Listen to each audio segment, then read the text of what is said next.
देर लगाई। कहो क्या कई दुनिया का सब कुशल से है? हाँ माता जी, सब प्रकार से कुशल है, परंतु आज पिताजी और भाई राम लक्ष्मण कहाँ हैं? बेटा पहले कुछ विश्राम कीजिए, थोड़ा जलपान कीजिए, फिर सब कुछ ज्ञात हो जाएगा। नहीं, जब तक मैं उनके दर्शन नहीं कर लूंगा मुझे चैन नहीं आएगा। बेटा इतनी जल्दी क्या है? मैंने सब कुछ ठीक कर रखा है। ठीक कर रखा है? क्या ठीक कर रखा है? बताओ माता, जल्दी बताओ। पिताजी और भाई राम लक्ष्मण कहाँ हैं?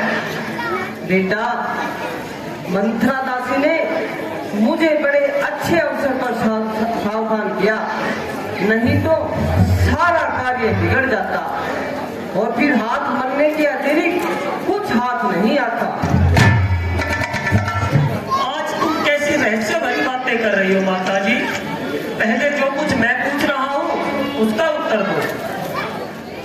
हाँ, मैं कह तो रही हूँ, मैंने सारा काम बना छोड़ा, परंतु खेद है कि महाराज ने मंगल के समय ही दम तोड़ा है। क्या पिताजी सुरक्षित हार गए? हाँ बेटा। ओह विधाता, ये कैसा दुर्दिन दिखाया। मैं तो अंतिम बार भी दर्शन नहीं कर पाया।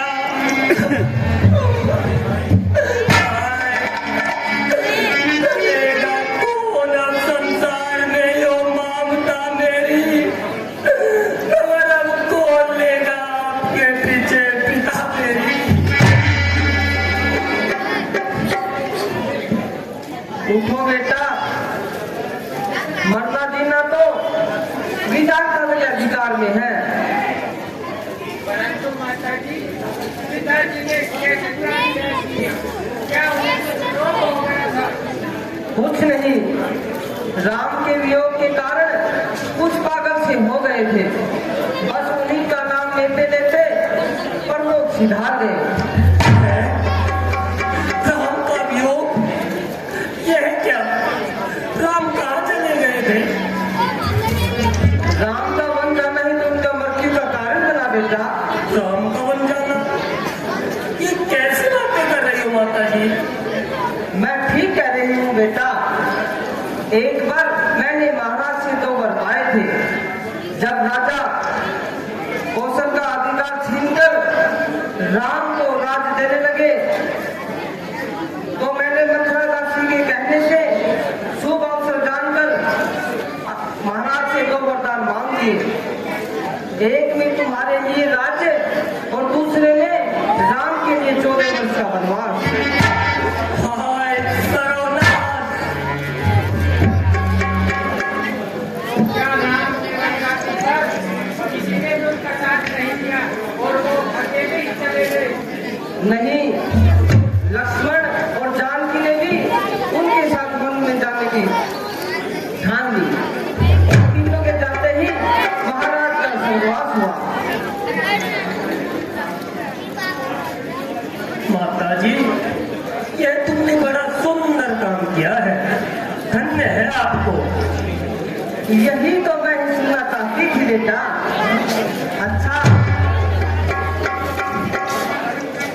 आप महाराज की मृत्यु का दुख भूल जाओ और निश्चिंत होकर राज्य चलाओ। बस बस, ओ मोह में अंधी हो जाने वाली माता, अब तूने मुझे कहीं का नहीं छोड़ा। आज अच्छी तरह मेरा भाग्य फोड़ा। क्या राज्य का इस प्रकार आदर करते हो भरत? राज्य? जिस राज्य ने तुझे अंधा बना दिया, जिस माया ने तेरी आंखों पर पट्टी बांध दी, जिस मोह ने तुझे पागल कर डाला, क्या मैं भी उसके चक्कर में पड़कर तेरी तरह अपने कर्तव्यों को भूल जाऊं? मुझे तो राज्य तेरा पापनी विष के बराबर है। जिसे तू राज्य कहती है वह कंकर और पत्थर है। क्या मेरी भलाई का यही उत्तर देते हो भरत? भलाई?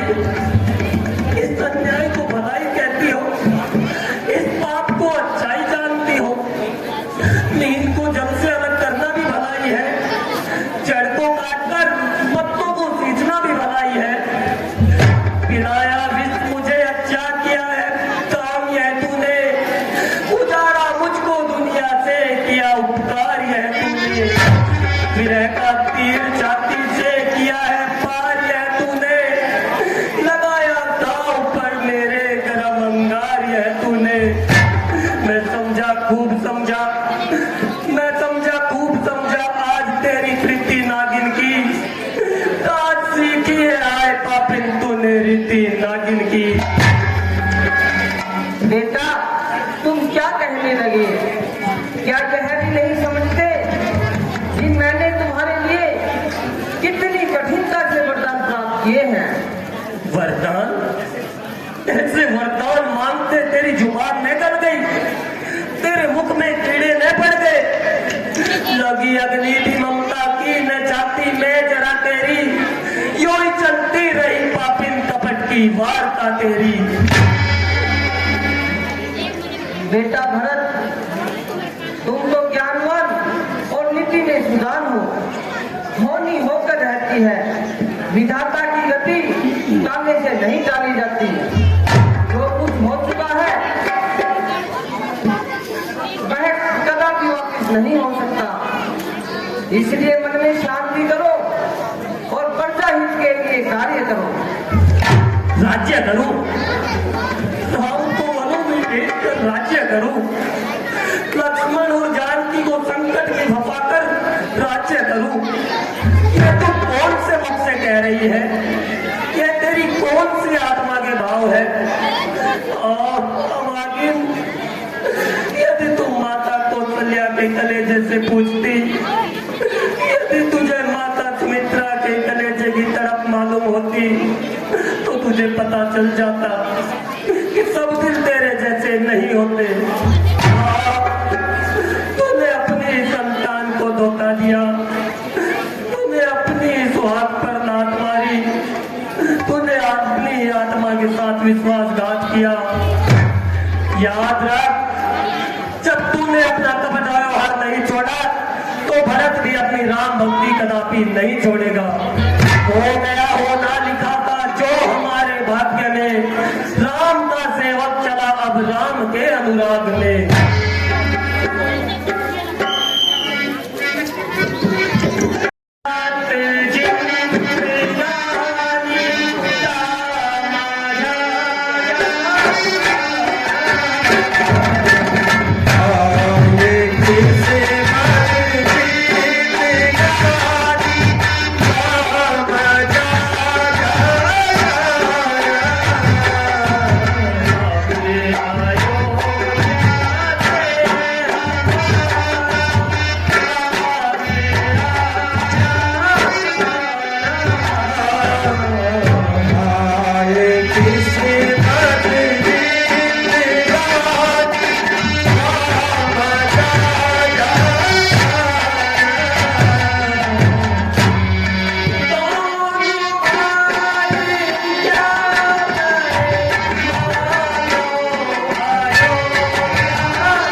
करते हो भरत? इतने व्याकुल किस लिए हो रहे हो? हाँ माता जी, सिर पर गिरे पहाड़ तो रोना कहाँ न हो, लग जाए घर में आग तो क्यों कर धुआं न हो। हाँ हाँ बेटा, जब बुरा समय आता है तो न होने कार्य भी हो जाता है। माता जी, मैं कितना नीच हूँ, मैं कितना दुष्ट हूँ। मेरे कारण ही राम को अनजाना पड़ा, मेरे कारण ही पिताजी का स्वर्गवास हुआ और मेरे कारण ही आपने यह संताप होगा। और कहीं तो बहुत क्यों न रह गई, तेरी कोख में जन्म लेते ही मेरा दांत क्यों न आ गया। सहन करने न पड़ते इस तरह अपमान के बदले, यदि तुम मांग लेती मौत भी वरदान के बदले। बेटा, माता को क्यों दोष देते हो? यह सब हमारे भाग्य का खेल है, हमारे कर्मों का ही खेल है। ठीक है माता जी, आपको मुझ पर अवश्य संदेह होगा और होना भी चाहिए, परंतु मैं आपको कैसे विश्वास दिलाऊं, आपके मन को कैसे समझाऊं। बस केवल इतना कहना चाहता हूं कि जो पातक मित्र को होता है छत से विष पिलाने में, कौ को कष्ट देने में, गुरु का घर जलाने में, जो पातक स्त्री बालक का होता है खूब बहाने में, धर्मशाला पिता और ब्राह्मण का धन चुराने में, मुझे में पाप लग जाए, मुझे दुष्कर्म प्यारा हो, यदि इस काम में मैया मेरा इशारा हो। यह तुम क्या कहने लगे भरत? मैं जानती हूँ कि भरत निज राम भक्ति के कभी खो नहीं सकता। मुझे संदेह स्वप्न में भी भरत तुम्हारा हो नहीं सकता।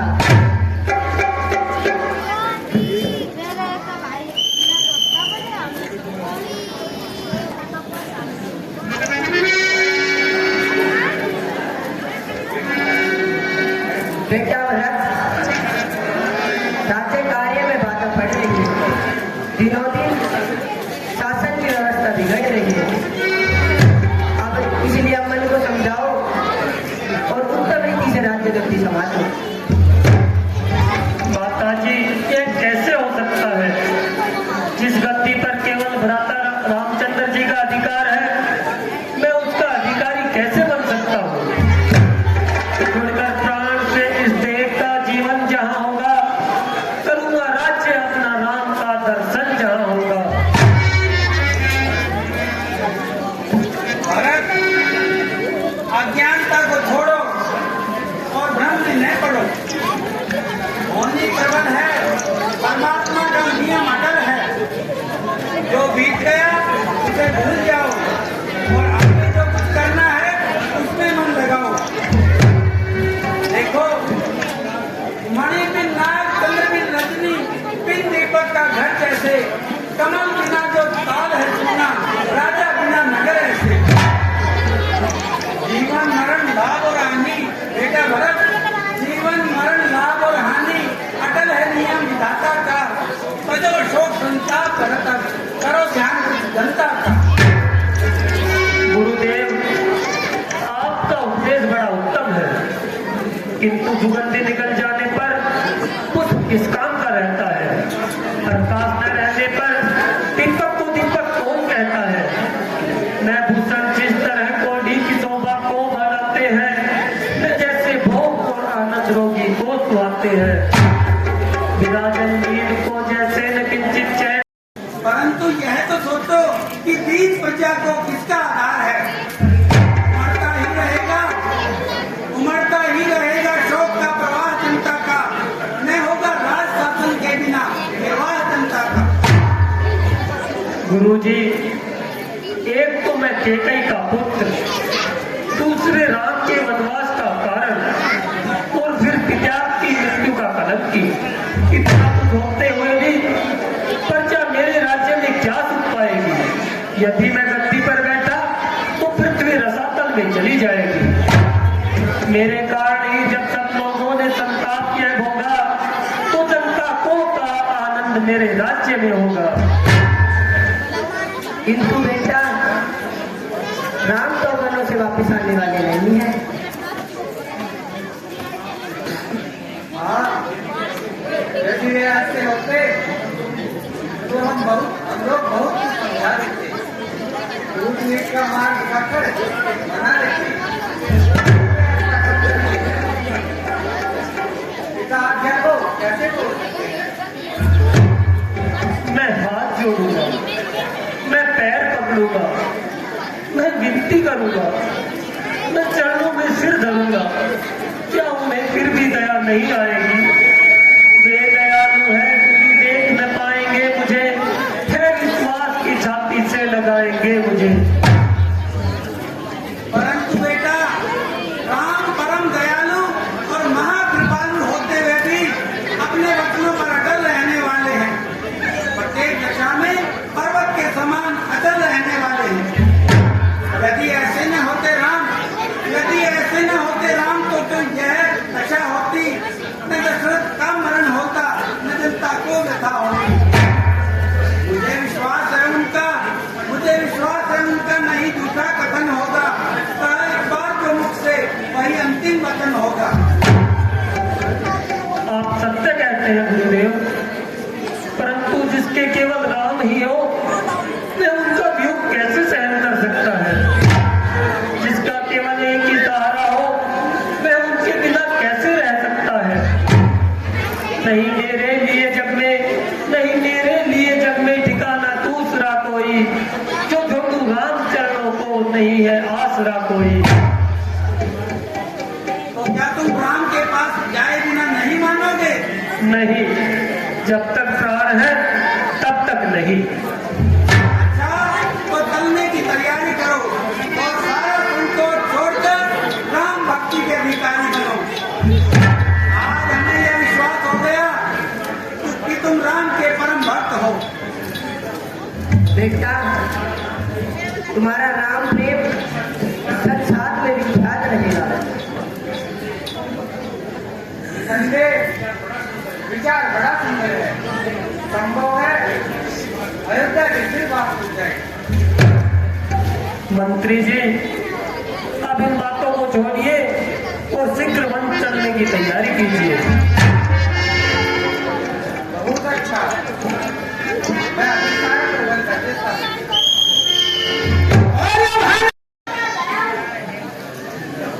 क्या सूचना लाए हो?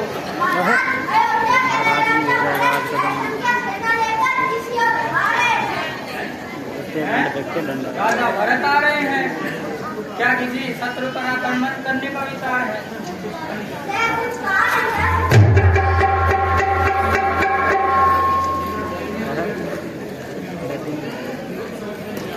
कुछ समझ में नहीं आता। ईश्वर ही जानता है कि भरत का क्या निश्चय है। कहीं उसने यह न विचारा हो राम लक्ष्मण को मारकर शांति से राज्य करूं। ये का बेटा है, विष्णु जेल में विषैले फल ही लगते हैं। अग्नि से शीतल धोखे कैसे निकल सकते हैं? तो अयोध्या की होने वाली हाँ, यही तो मैं भी सोच रहा हूँ कि कहीं अपने मार्ग पुलिस कंटक बनाने के लिए प्रभु रामचंद्र जी के विरुद्ध कोई षड्यंत्र तो नहीं रचा रहा।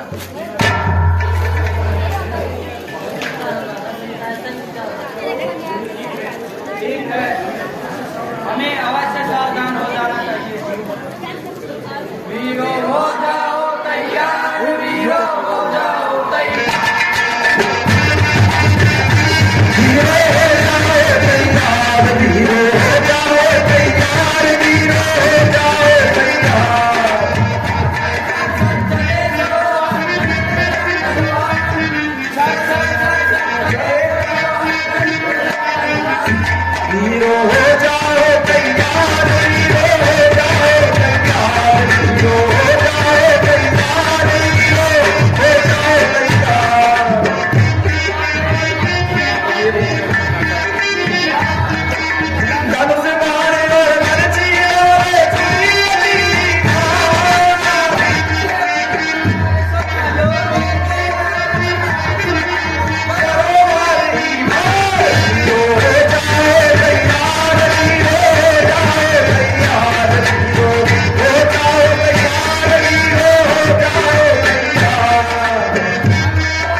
है देखिए।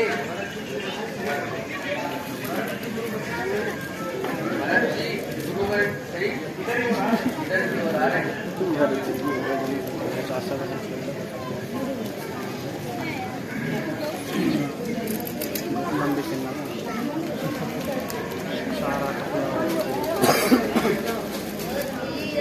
बेटा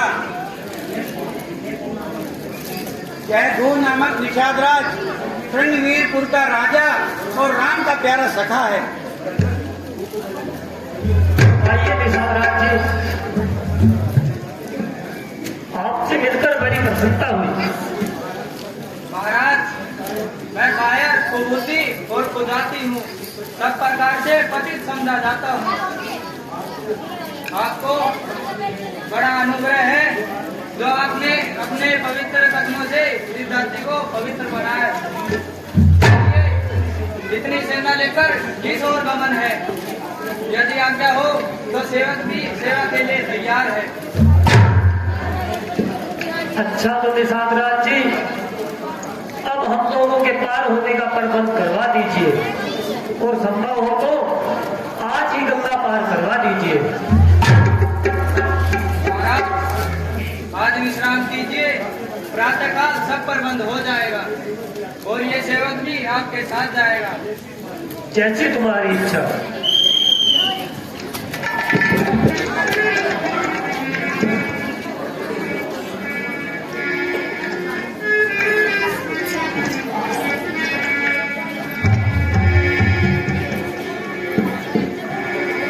योगेश्वर वाल्मीकि जी प्रणाम। जी रहो, पधारिए महाराज, पधारिए।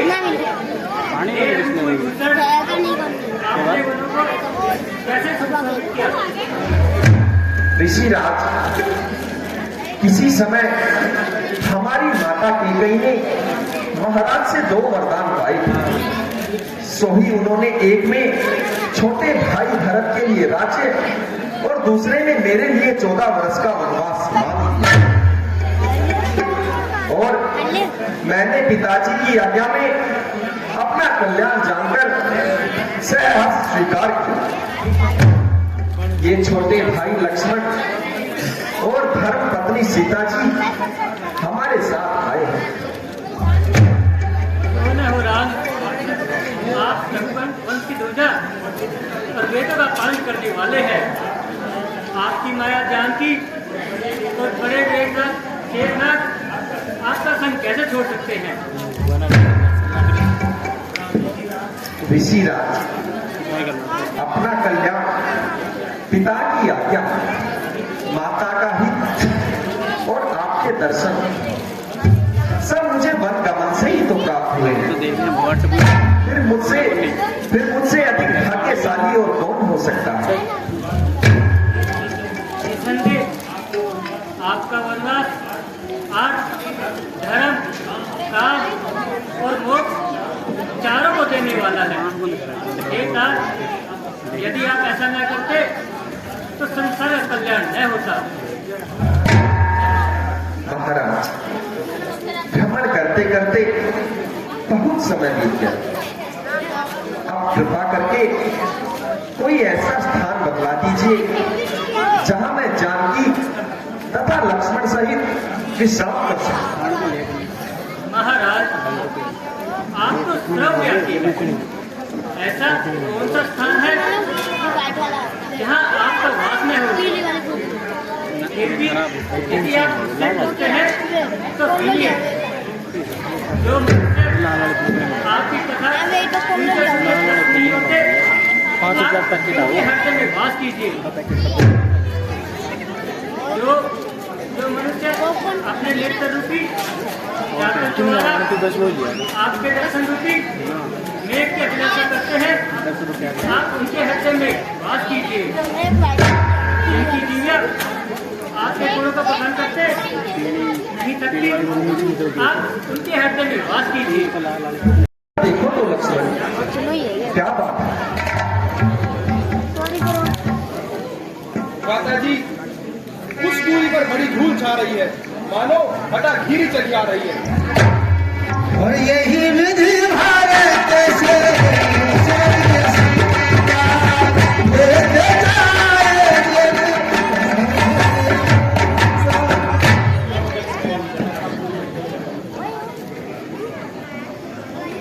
और वह देखिए सामने सूर्यवंशी झंडा वायुमंडल में लहरा रहा है, मानो भरत सेना सहित किशोर आ रहा है। अगर भरत ही है तो फिर हमें किस बात का डर है? दादा जी, वहाँ भरत सेना सहित किशोर आ रहा है और यहाँ आपकी गृह विचार या वह इतनी सेना झक मारने के लिए ला रहा है। खैर कोई बात नहीं, आने दो। मृत्यु से पहले बावैला मचाना ठीक नहीं। आप अपने विचारों को लेकर एक और आराम कीजिए और परमेश्वर का नाम लीजिए। आपके इन विचारों ने आज हमें इस हाल तक पहुंचा दिया है कि बिल्कुल नियत्था और हताश होकर एक कोने में दिखा दिया है। उस लालची को हमारी एक गुमनामी की जिंदगी में आग लगाई। उसका अभिनाम तोड़ने के लिए यह धनुष ही काफी है। हे नाथ रोकते रहे सदा, बस आज रोकना नहीं मुझे। सौगंध आपको है मेरी, बस आज रोकना नहीं मुझे। पुत्र सुमित्रा का हूँ तो उसका गर्व मिटा दूंगा।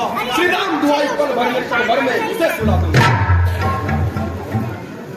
लक्ष्मण जरा सब्र करो और अपनी तबीयत पर जरा जब्र करो।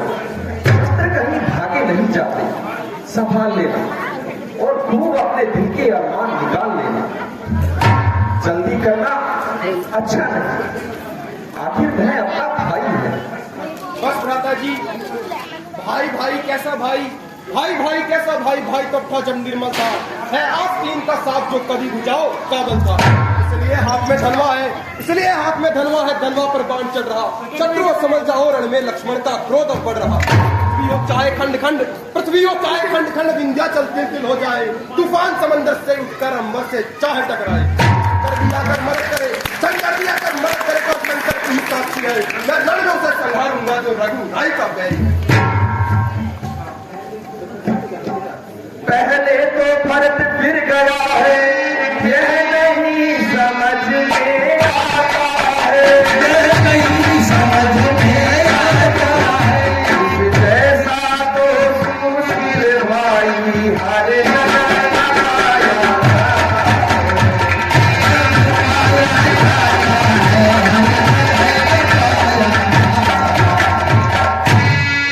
फिर भी यह माना बदल गया, चाहता है निभाना फेल नहीं, चाहता है निभाना फेल नहीं। उससे उसकी सेना से जय पाना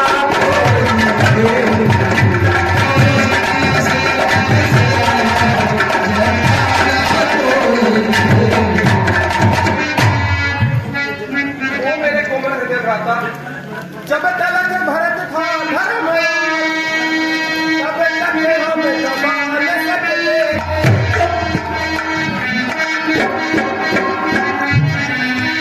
क्या को लक्ष्मण जी को करने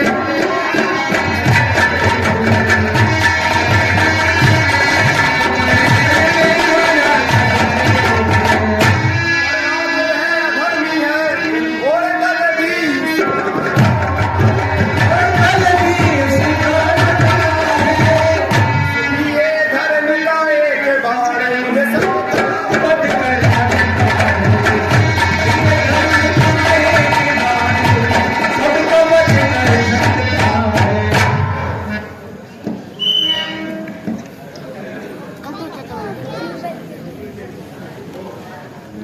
भैया राम, भरत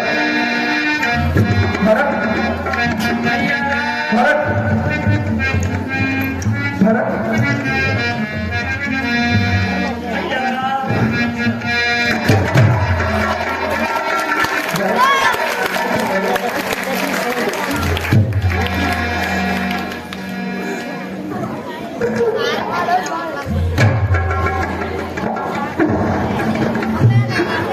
मनोहर दुखी हृदय पर अनुराग करो स्वामी, शरण में आ पड़ा हूँ मैं, रक्षा करो स्वामी।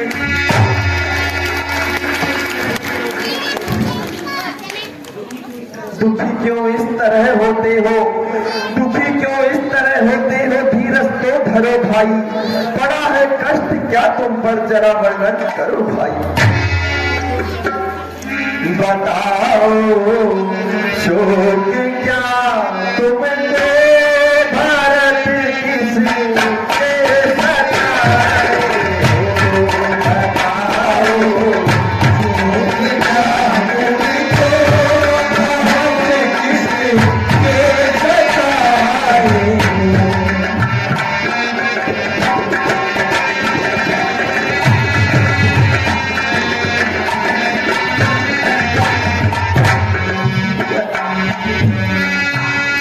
दुखी हो कर भला विश्वास में जंगल में आए हो, बताओ शोक क्या तुमको, भारत किसके सताए हो, बताओ शोक क्या तुमको, भारत किसके सताए हो।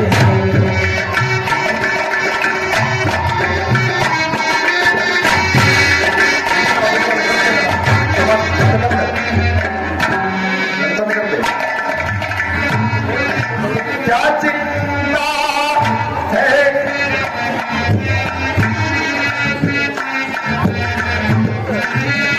तुम्हें चिंता है क्या, व्याकुल हो इतने इसलिए भाई, तुम्हें चिंता है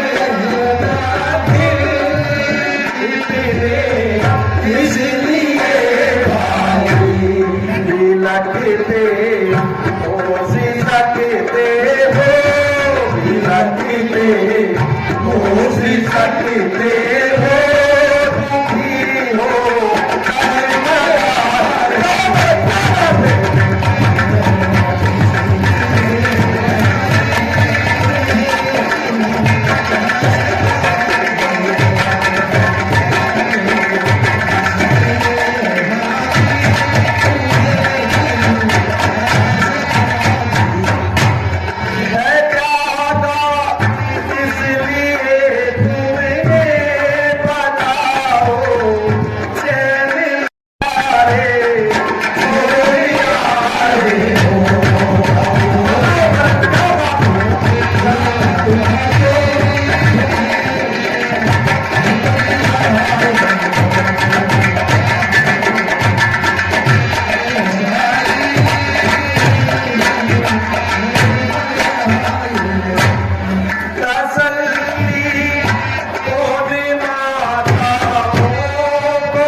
इतने व्याकुल न हो, शांति से काम लो।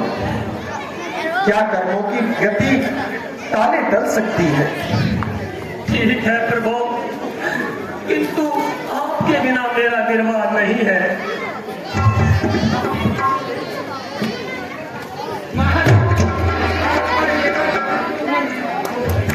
उठो भाई शत्रुघ्न, तुम क्यों रोते हो? तुम्हारे रक्षक भरत तो तुम्हारे साथ ही है।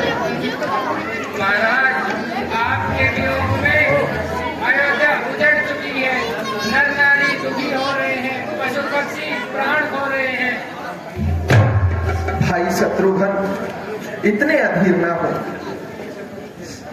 ये सब तो ठीक है, परंतु नाथ, जिस प्रकार जल के बिना मछली, मणि के बिना नाग और पति के बिना सती का जीवन निरंतर और निसार होता है, उसी प्रकार आपके वियोग में सारा नगर आठ आठ होता है।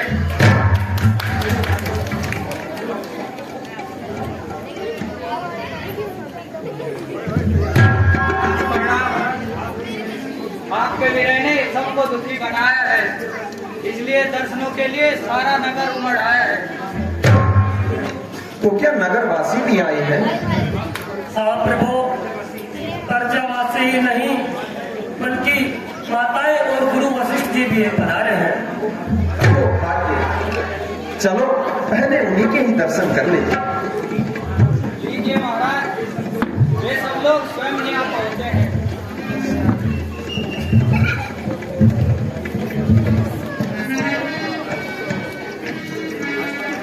श्रद्धे गुरुजी, प्रणाम। चिरंजीव रहो पुत्रो, कल्याण हो। माताजी प्रणाम। मातेश्वरी, अपने पुत्र राम को आशीर्वाद दीजिए और बीती बातों पर तनिक भी ध्यान न दीजिए। जो कुछ भी हुआ है सब काल और कर्म के अनुसार हुआ है, इसमें आपका क्या दोष है? माताजी बोलते भी नहीं, क्या अपने राम को आपने इतना भुला दिया? बोलो माँ, बोलो बोलो, तुम्हें राम की सौगंध। क्या कहूँ राम, कुछ कहा नहीं जाता, चुप रहूं नहीं बिन कहे रहा जाता। जिसका जग में अपनी मिलना होता है, मिलकर रहता है, जी वर्षा होता है। तुमको बचकर दरबार यहाँ आना था, मुझको काफी मिलते नाम पाता था। जो कुछ तुमने कहा सब सत्य है माता, कर्मों का फल जीव निरंतर है पाता। अब इन बातों का होता है दुख भारी, है बस तुम्हारा राम और तुम हो महतारी। धन्य है तुम, धन्य है तुम्हारी वाणी, तुमने डाला मन की ज्वाला पर पानी। है सत्य चीज करनी अपनी पाएगा, तब दुनिया को विश्वास कहाँ आएगा, ये संताप कहाँ जाएगा। कहने दो अगर कोई झूठ कहता है, मेरे मन में संतोष सदैव रहता है। जिसकी हो भरत सी जग में सजीव निशानी, वह माता क्या है देवी मात भवानी। बेटा, तुम्हारा वनवास किस प्रकार कटता होगा? हे विधाता, मेरे कोमल किशोरों को कैसी कठिन परीक्षा में डाला। माता जी, आपके चिंतित होने का कोई भी कारण नहीं। मनुष्य अपने कर्मों का फल भोगता है, इसलिए भाग्य को बुरा कहने में और विधाता पर दोष लगाने में कोई चतुराई नहीं। ठीक कहते हो बेटा, यह सब कर्मों का ही तो फल है।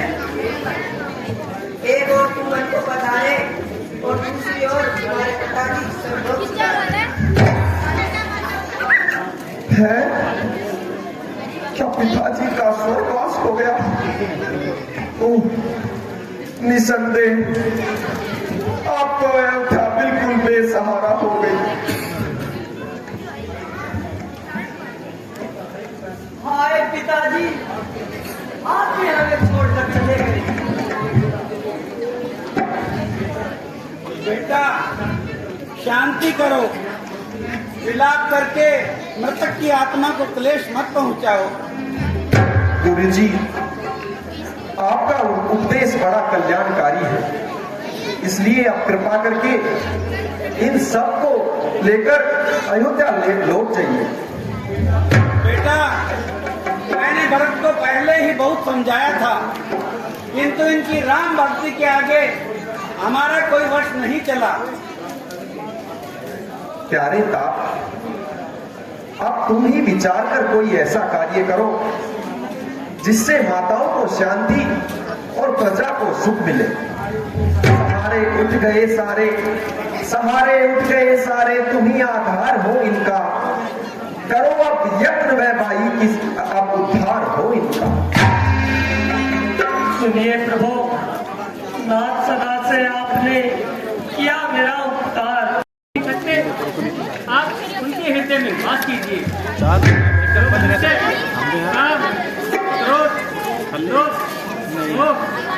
राग द्वेष और जन को त्याग कर आपकी शरण में जाते हैं। आप उनके हृदय में वास कीजिए। दूसरे की स्त्री को माता, धन को पत्थर समझता है, आप उनके हृदय में वास कीजिए।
महाराज, इन बातों को छोड़िए।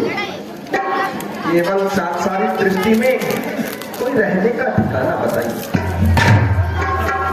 अच्छा भगवान, यदि यही इच्छा है तो आप चित्रकूट पर्वत चले जाइए। वहाँ का वन सुंदर है, मंदाकिनी का निर्मल जल है, हाथी, सिंह, हिरण सब एक साथ ही रहते हैं और अनेक ऋषिगण साधना में लीन रहते हैं और आपको वहाँ बड़ा आनंद होगा। धन्य हो महाराज। अच्छा, अब आज्ञा दीजिए। अच्छा भगवान, आज मेरी भी साधना सफल हुई।